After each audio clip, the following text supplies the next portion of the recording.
travaux ont commencé, on le voit bien devant nous. C'est un projet phare pour la ville qui se met en place. On est très fiers, ça fait 4 ans qu'on y est. Et donc on va réhabiliter le quartier de la Gare avec une porte d'entrée de la ville qui sera enfin esthétique, on va dire, et qui sera de qualité. Une maison commune, des futurs logements. Une réhabilitation, là on le voit, de toute la zone de parking et d'accueil qui va être beaucoup plus arborée et accueillante pour que les gens qui viennent à Évron, ils voient une belle ville moderne.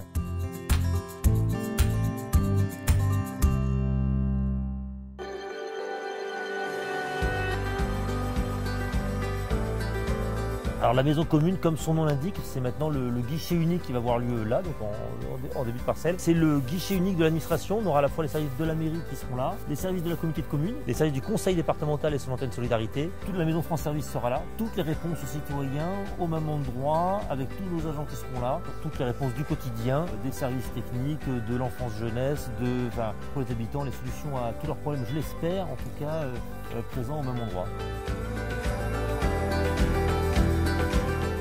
Habituellement, c'est à l'extérieur. Aujourd'hui, on a ramené tout au centre-ville et c'est important pour les habitants d'avoir des services à proximité du centre-ville.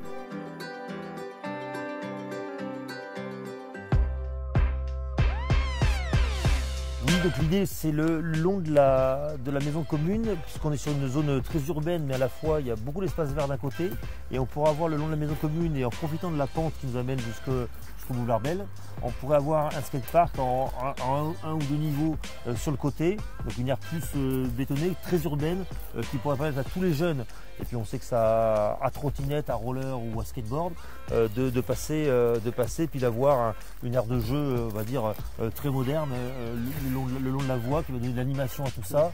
On aura l'aire de pique-nique à côté et un espace vert, une aire plus urbaine avec des jeunes qui pourront jouer à roulette, et on aura un endroit très festif et très animé. On augmentera encore la qualité de notre quartier de la Gare, qui sera une bonne animation, et puis un terrain public de tout âge. Tout âge, c'est ça qui est important d'en avoir pour notre jeunesse.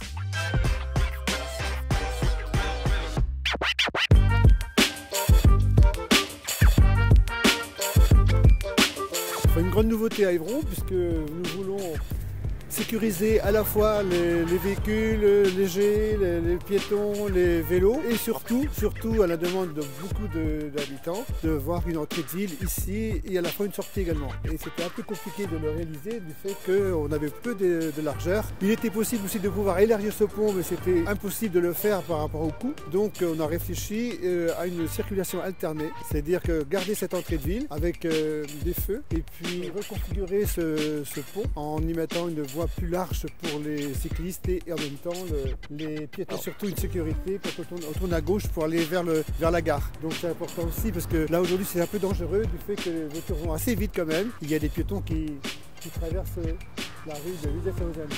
On le voit là, le vélo est le vélo se retrouve sur la voie piétonne alors qu'il devrait être sur une voie vélo normalement. Voilà. Oui, non, c'est bien parce qu'on est sur un des derniers points noirs de la ville d'Évron très clairement, c'est une zone réputée dangereuse quand même. Il y a régulièrement des accrochages, les vélos ne peuvent pas circuler. On va profiter de la phase de travaux par une expérimentation. Si ça fonctionne, on garde. Si ça ne fonctionne pas, on ne garde pas. On le voit fonctionner ailleurs dans de bonnes conditions. Donc je suis assez optimiste sur la solution. Mais on est en période de test, donc ça va nous permettre d'évaluer et pour essayer d'avoir une solution qui permet de sécuriser tous les déplacements, les doux et les voitures, et avec une fluidité assurée.